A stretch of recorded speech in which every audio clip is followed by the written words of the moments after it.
Bonjour, est-ce que vous avez envie d'en savoir plus sur les états modifiés de conscience? Je vous propose d'écouter cette vidéo. Je m'appelle Christelle Barbier, je suis géobiologue, bioénergéticienne et praticienne chamanique depuis 2007 et toutes les semaines je vous propose des vidéos pour être épanoui dans votre vie et dans votre lieu de vie. Les états modifiés de conscience, en fait, il y a différents types d'états modifiés de conscience.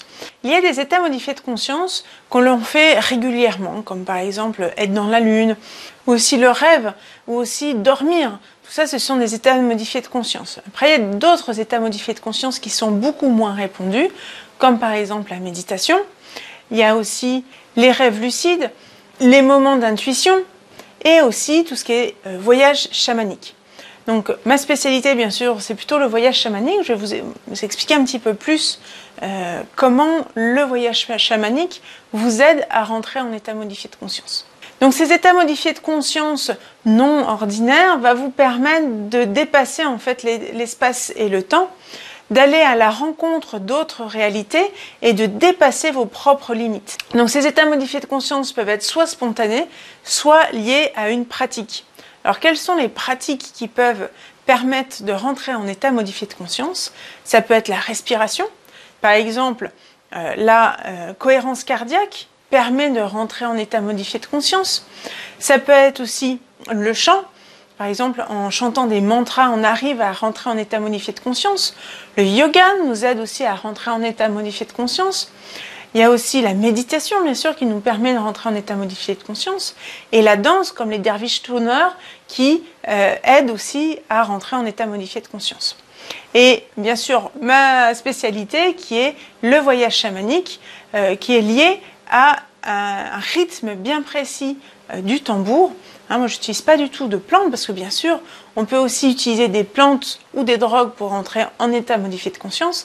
Là, c'est pas du tout le sujet de la vidéo, c'est bien sûr des états modifiés de conscience qui sont sans psychotropes, dont je parle.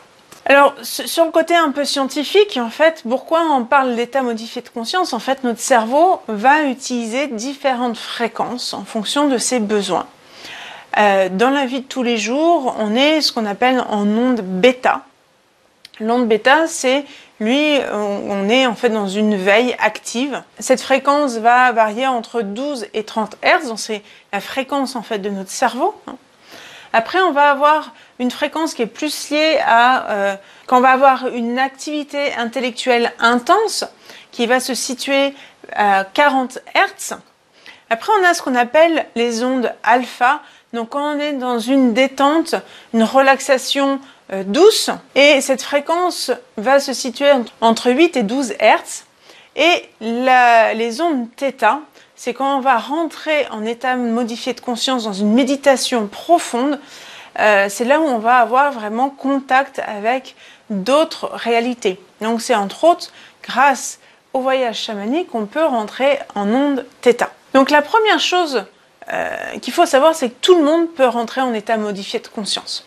Après, il y a des personnes qui sont très mentales et du coup qui vont avoir un peu plus de mal. Et les choses qui peuvent déjà les aider, ça va être déjà de se reconnecter en fait à leur corps, à leurs sensations, à essayer de respirer, de se détendre et de se reconnecter avec leurs sens. Ressentir peut-être des odeurs, sentir des sensations dans leur corps, essayer de se concentrer en fait là-dessus. Déjà, ça va leur permettre de se reconnecter au moment présent. Donc, c'est une des premières choses en fait à faire si on a envie de rentrer en état modifié de conscience. La technique de la respiration cardiaque aussi est très intéressante pour nous aider au départ à rentrer en état modifié de conscience. Donc pour ceux qui ne connaissent pas la cohérence cardiaque, ça va être d'inspirer pendant 5 secondes, d'expirer pendant 5 secondes et ainsi de suite. Donc pendant idéalement 5 minutes, mais déjà si on le fait pendant quelques minutes, ça aide énormément, ça permet de calmer le mental et il y a plein d'autres effets positifs en fait de la cohérence cardiaque. Alors le tambour chamanique aide aussi énormément à rentrer en état modifié de conscience. Pourquoi? Parce qu'avec un rythme répétitif, donc comme nous explique Michael Lerner, l'anthropologue qui a vraiment réussi à remettre le chamanisme dans le monde occidental et c'est le premier qui a réussi à comprendre en fait les chamans, montre en fait que ce rythme, un rythme répétitif du tambour va permettre de mettre le cerveau dans un rythme équivalent, dans une fréquence équivalente.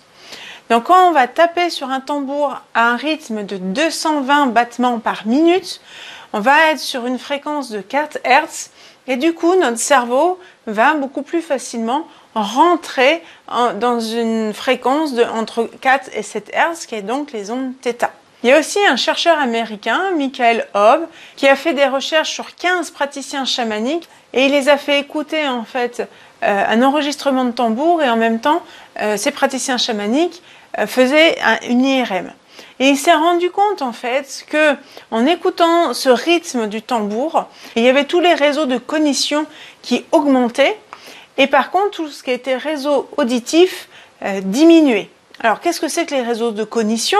Les réseaux de cognition, c'est tous les réseaux au niveau de nos neurones que l'on utilise pour l'apprentissage, tout ce qui était mémoire, pour résoudre des problèmes aussi, tout ce qui était lié à la connaissance.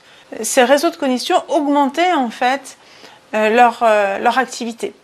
Alors que les réseaux auditifs, comme je vous disais, baissaient. Pourquoi? Du coup, ça permettait en fait aux praticiens chamaniques d'être moins connecté en fait à l'environnement et du coup de plus se relier à qui il est. C'est ce qui permet du coup quand on utilise en fait le son du tambour d'avoir ce son qui va nous aider. Les chamans vont dire qu'en fait leur tambour en fait c'est leur cheval qui leur permet de voyager. Pourquoi? Parce qu'on va utiliser ce son de tambour pour nous aider à rester beaucoup plus facilement en état modifié de conscience, contrairement peut-être des fois à la méditation, où des fois c'est un peu plus compliqué.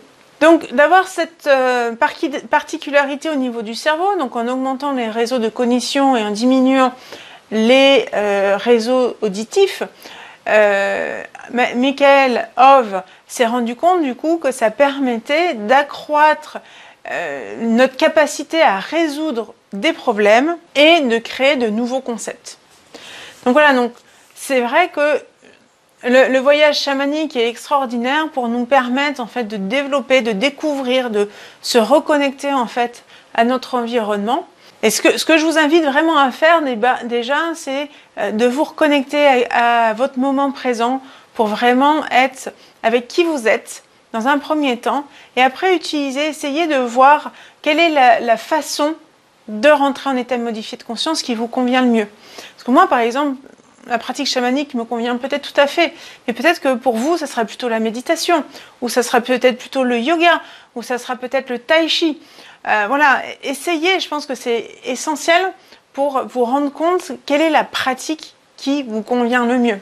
Et n'hésitez pas à mettre en commentaire quelle est votre pratique de l'état modifié de conscience qui vous convient le mieux. J'aimerais bien que vous savoir qu'est-ce qui vous convient le mieux, si c'est plutôt la méditation, si c'est plutôt la respiration holotropique par exemple aussi, est-ce que c'est plutôt le yoga. Donc si cette vidéo vous a plu, je vous invite à vous abonner à la chaîne et à cliquer sur la petite cloche pour ne rien louper des prochaines vidéos. À bientôt!